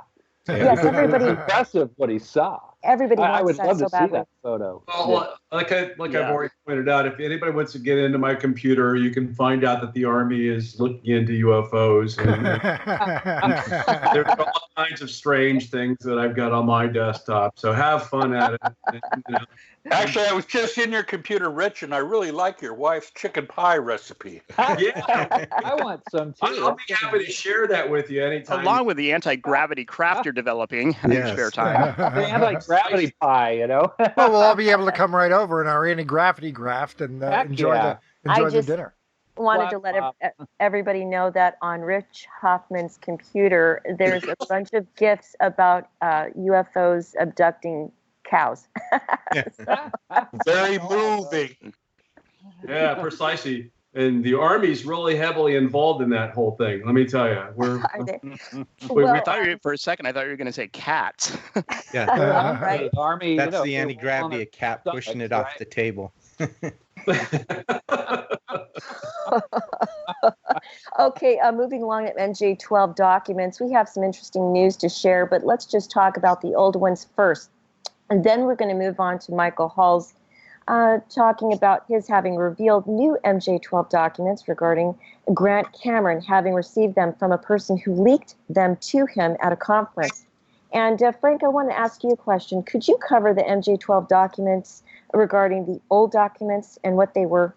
Well, just very quickly, they were sent on microfilm to a filmmaker named Jamie Chandere, I believe it's pronounced. And this was back in the 80s, really well researched. I've covered it in more detail in other shows. I don't want to go into too much detail. Basically, I think they're exceptionally well researched fakes. They are marked top secret, apparently classified. To the best of my knowledge, and somebody jump in to correct me if I'm wrong about this, but as far as I know, there has never been a genuine, no question about it, leaked classified document to any kind of UFO researcher who made them public. As far as I know, it's never happened. Anybody want to jump in? And am I wrong about that, or? Well, you're wrong according to Stanton Friedman. Okay. I don't believe the MJ12 docs are legit. Okay. And believe that they are Air Force Office of Special Investigation concoctions. Actually, quite a bit of investigation was done on the type of them, the types of inks that were used at the time, the typeset, and it was concluded that some of the documents were legit and a few that could not be verified, but there was still a high likelihood that they probably were legit. So as far as the batch of MJ12 documents that were released to Jamie Chandere, they've been tested and scrutinized by experts like Dr. Robert Wood, his son Ryan Wood, and others at different laboratories, and verified that there's no reason whatsoever why they could not be actual documents that were microfilmed like that. Well, I just like I said, I'm not convinced that they're legitimate. But be that as it may, is anyone familiar with any other documents, legitimately classified documents regarding UFOs that have been leaked to researchers? Well, there would be the Truman Memo. There would be, oh God, what's the FBI? Now I'm drawing a blank on the title of it, but there's quite a few documents that have been verified to come out mentioning UFOs because, well, for a fact, UFOs have been studied by the Air Force and other agencies. I think Richard Dolan's book, UFOs of the National Security State, he lists and shows examples of numerous examples of verified documents that communicated the interest in the study and oh, sure. A lot of legitimate documents, but they became declassified over a period of years and became available. What I'm saying specifically, legitimate in the now, classified right now, UFO documents leaked to a researcher and made public. No, I'm not aware of it. Yeah, I'm not either. Not aware of any. Well, mostly all old stuff. Wanted to mention Stan Friedman again is he does not believe all the MJ12 documents are real, and he did a really great audit of them, and that is on his website stantonfriedman.com, and you'll see right there the MJ12 study he did, which is extensive beyond belief. I mean, it's just almost, I guess you could say it's forensically done. Michael, wanted to ask you a question. First, let me talk a little bit about what Michael did recently. Frank and I were on the Dave Scott show when Michael W. Hall, the attorney for Grant Cameron, went ahead and did the big reveal to let everybody know that Grant Cameron had new MJ12 documents.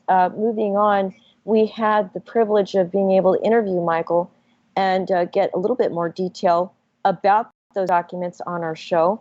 And now I wanted to ask you, Michael, can you describe as much detail as you feel you're in a position to about what these MJ12 documents are that Grant Cameron is in possession of? Well, first of all, to characterize them just as MJ12 documents, I don't think that would be fair at this point, because basically they are a larger set of not just the idea of MJ12, but the fact that UFOs exist and all those kinds of things. Potentially even the Roswell, New Mexico crash, happened. So those are the issues that are all encompassing in these documents. And, I don't want to get too ahead of myself in trying to tell now what Grant really wants to put out there, because I know he's still working on getting the documents disseminated.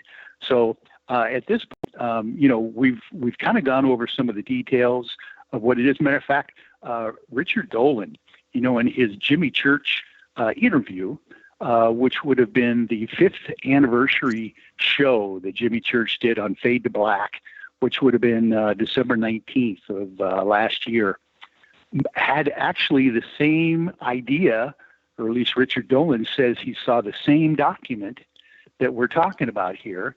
And if people want to really get into the details of what the, Richard Dolan's version of this document, that would be one of the best places to start, because he talks throughout this entire show about how he was shown this document, a very lengthy manuscript, at least, of conversations with high-ranking officials, and the fact that he could not record it, he could not take a photograph or even take notes of it, but his source allowed him to see it. And that's a great place to start as far as anybody wanting to get the details of what we're dealing with here in the potential future release of not just MJ12 documentation or confirmation, but a whole lot of other details that all of us in ufology would like to know.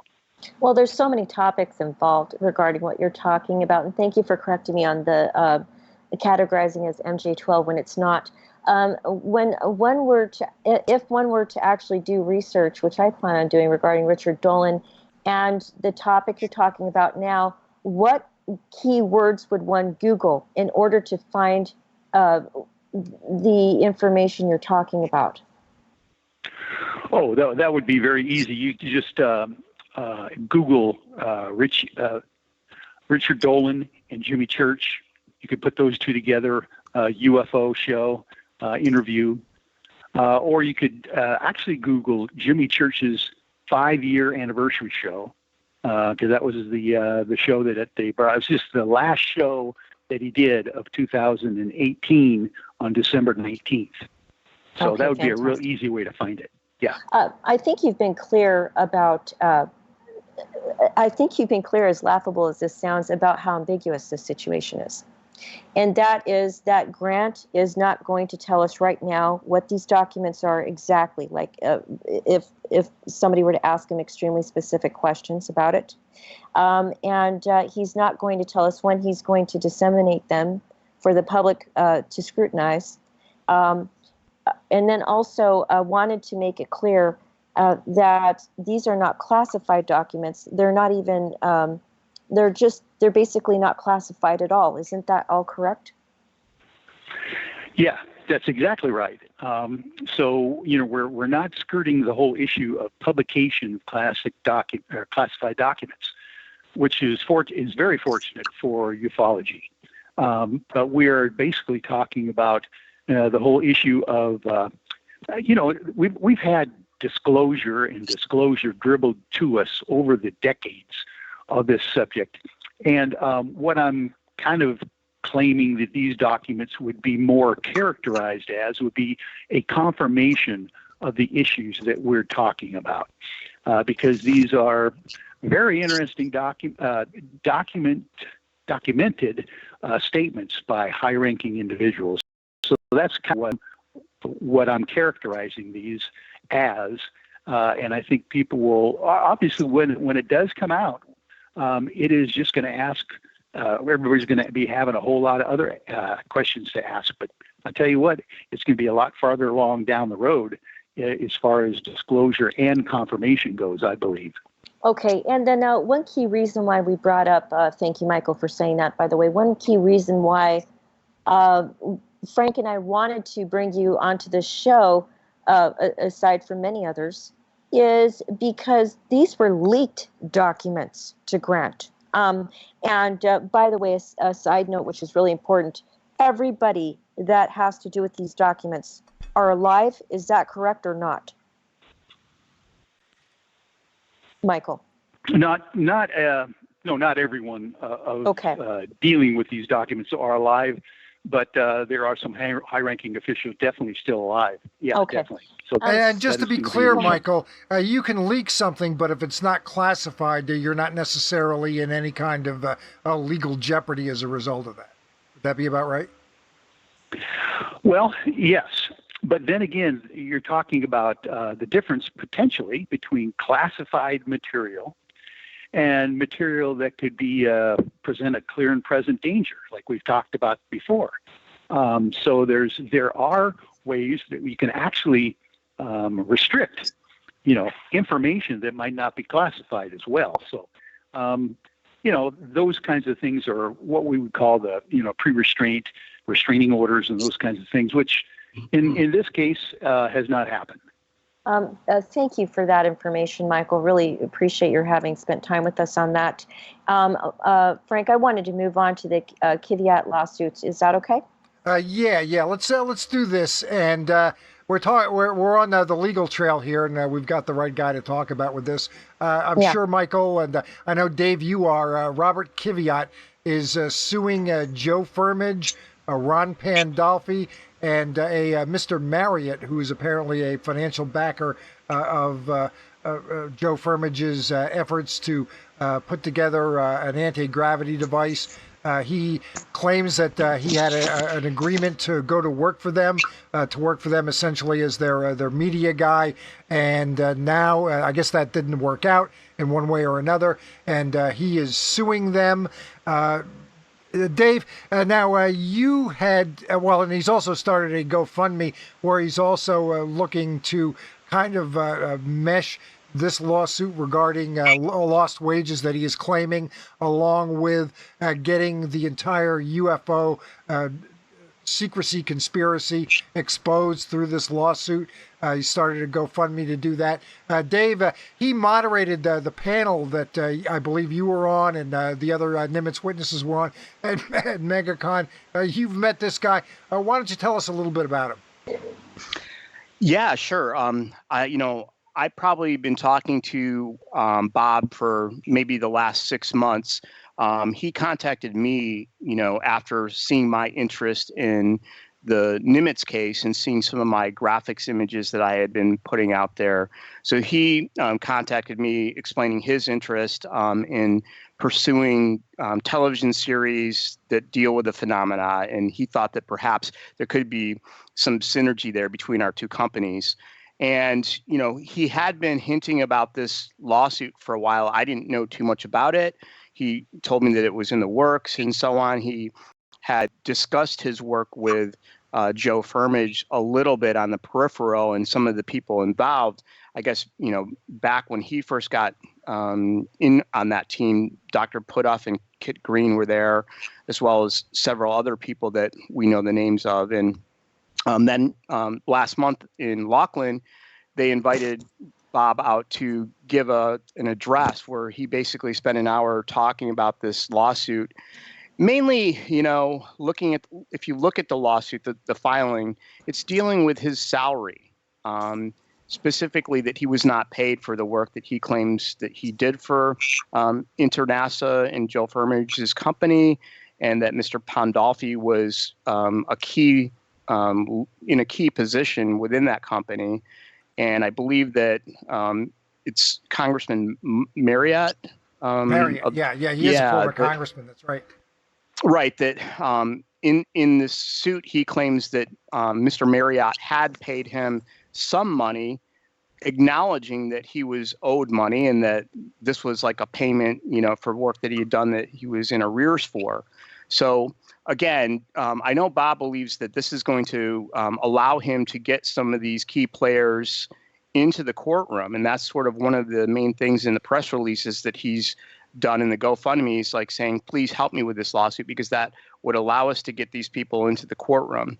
And there's been some debate as far as whether somebody, for instance, from the CIA would be compelled to testify. So that's kind of as much as I know.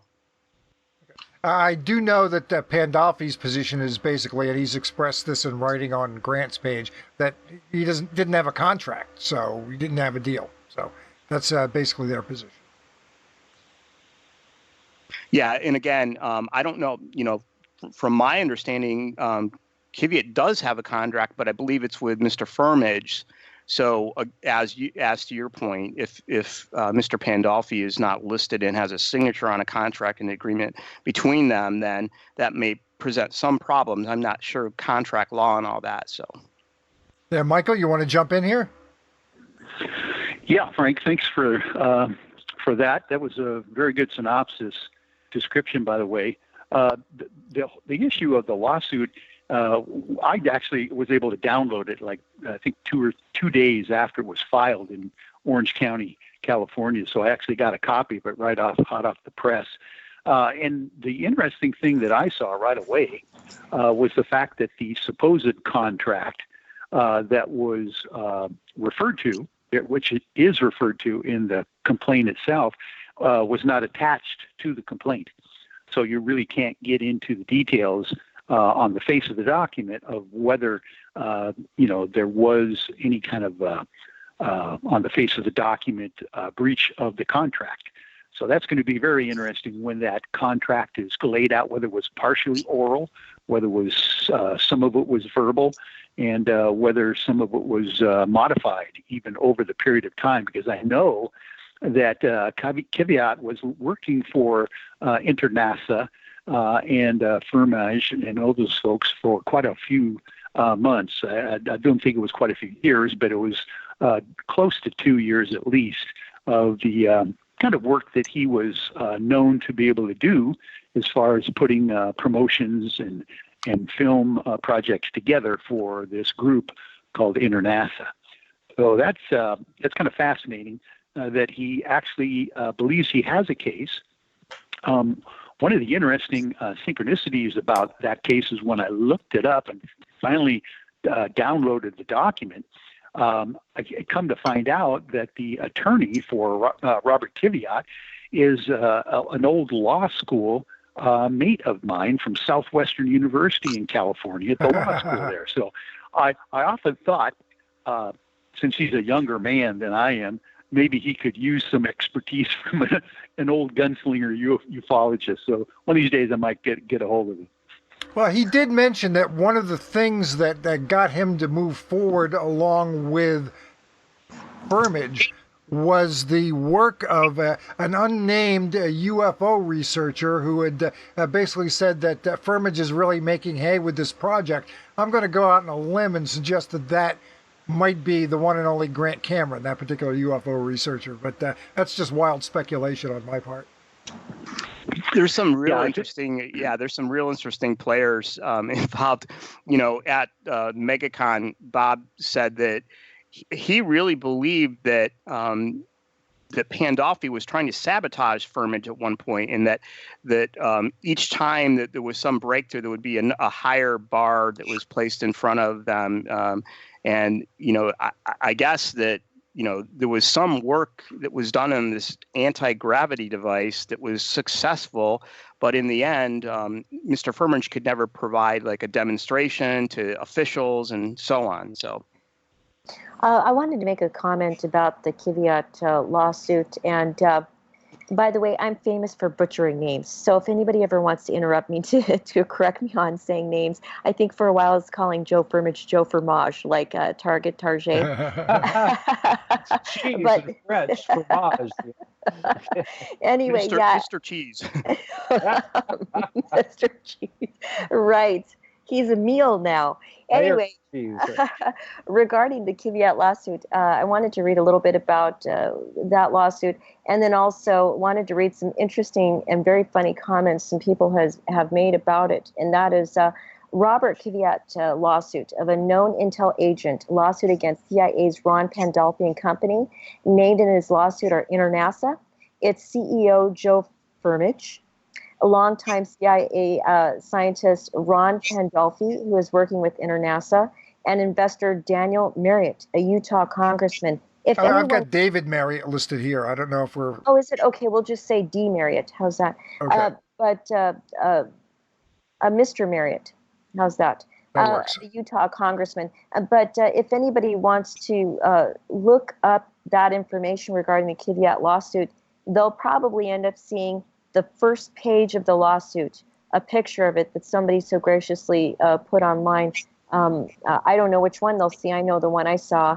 It was fascinating. Some of the comments that I've seen people make about this are regarding Robert Kiviat, famed Fox Network TV producer, files lawsuit against CIA disinformation scientists. This was on a forum.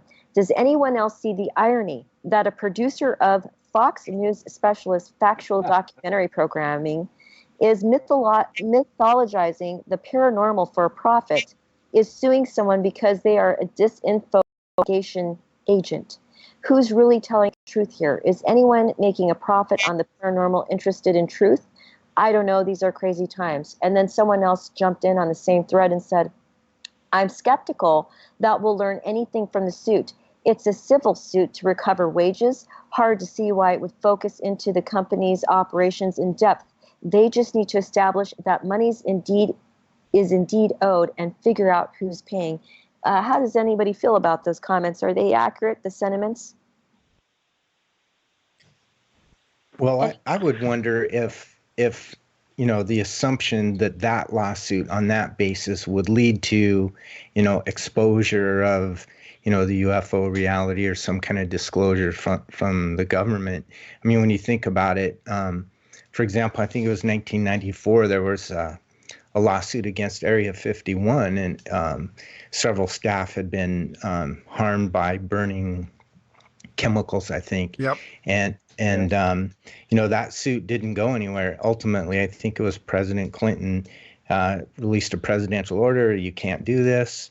And ultimately, the thing was dismissed. So it just seems like if you're going to touch their eyeball, they're going to blink. So I'm not sure that would lead that way. I'd be interested to see if anyone else thinks so. At least we got they finally went on record and told us there was such a thing as Area 51. Yeah, that was the first That was a little perk. Yeah. Yeah. Okay, just to gossip here, I wanted to talk about Ron Pandolfi. So I'm going to ask a really naive question, and I was hoping somebody could answer. If not, oh well. And that is Ron Pandolfi a confirmed intelligence agent? If so, how do we know? Did he say that himself? Well, he's worked for the CIA. Okay. So that's my there's answer, no right? question about it. Bob had answered that question. That I believe there was a newspaper article. I'm not sure which. It was the Times, or there was some national newspaper that had done an article about him in the past that listed him as that, and he was kind of referring back to that as evidence that yes, he was. But again, aside from that, I don't know that anyone that works there is going to put a name tag on that says CIA officer on. Yep. If you die in service, they give you a little star on the wall. Your name is on there. Take that stuff very seriously. I think they stick a gold star on your head. That's all you get. Yeah. And some graham crackers. We got gold stars and graham crackers when I was in kindergarten. I don't know about you guys. That was just last year. Anyway. Right. Right. I wanted to talk and Frank is going to kill me for doing this, but just really quickly with Shane Hurd about Rick Doty, confirmed intelligence agent. Can that be said accurately, Frank, that Rick Doty is a confirmed intelligence agent? I thought so, too. My understanding is Paul Dean actually brought forward some good FOIA information on him, of quite a bit of it. And then my other bit of information I got is that Linda Moulton Howe and George Knapp both interviewed him, and in their own way they confirmed his background. Shane, you saw Rick Doty speak at the recent UFO Mega Conference, which was produced by Lorian Fenton and Bob Brown. How did that go? Yeah, it was pretty interesting.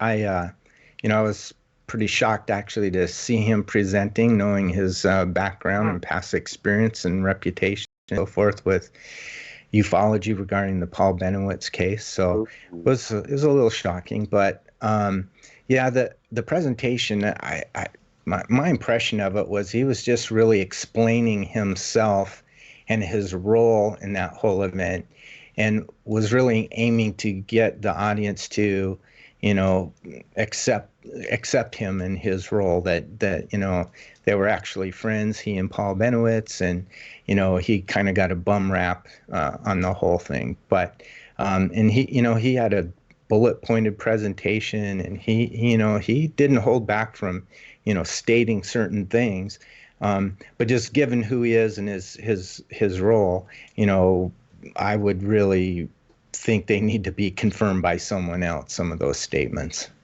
Understood. Okay. Well, Frank, I wanted to tell you something. You and I were talking before this show, and you said there's not much in the way of current events. Do you still believe that? No, we covered quite a bit as far as current events goes. We filled almost over 2.5 hours worth. Yeah. So I think this would be a great time to wrap everything up. It is. And thank our guests. But I do have an announcement to make, Frank. And that is, I missed something on our last show, and I meant to congratulate Frank for his 1-year anniversary of his show, the UFO News Network. Awesome! Congratulations, Frank! Yeah. Thank you. Yeah, it's been a great experience, especially when things go without technical difficulties. All right, and so digital beer, everyone, and I just want to. I've got a real one. It's that UFO beer that you push. No, that's right. I think other people push that. We can find it here, but I have to go to the specialty store, to get it. Oh, geez. Well, it just says beer on Earl's cans. Yeah, right. I don't think Generic. Frank would approve this show, but I wanted to do a show with that helium beer. But Oh, That'd be awesome. Oh, sounds and like yeah, just somebody on a the quick helium note beer from in the Rich Hoffman. background. Do want to jump in? He's going to be on Coast to Coast with George Knapp on May 19th. oh, good, Nice. yeah. So Yay. congratulations, Rich. Congratulations, Thanks. Rich. Oh, great, Rich. Yeah, I'm looking forward to it. I will. George- I will stay up late and listen.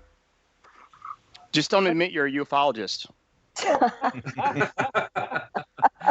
George was actually going to be coming to the SU conference, but he couldn't get at the last minute. They didn't let him have the money. But we were looking forward to him coming there as well. Well, maybe he can start a GoFundMe. Hey, Jeff Krause, I had a question for you. You said you were going to go to a few UFO conferences this year. Can you tell us which ones they are? Well, I'll be speaking at Alien Con the 21st, 22nd, and 23rd of June this year down in Los Angeles, which is the only one for sure that I'm going to. I might go to the MUFON Symposium, but as yet, I haven't verified that.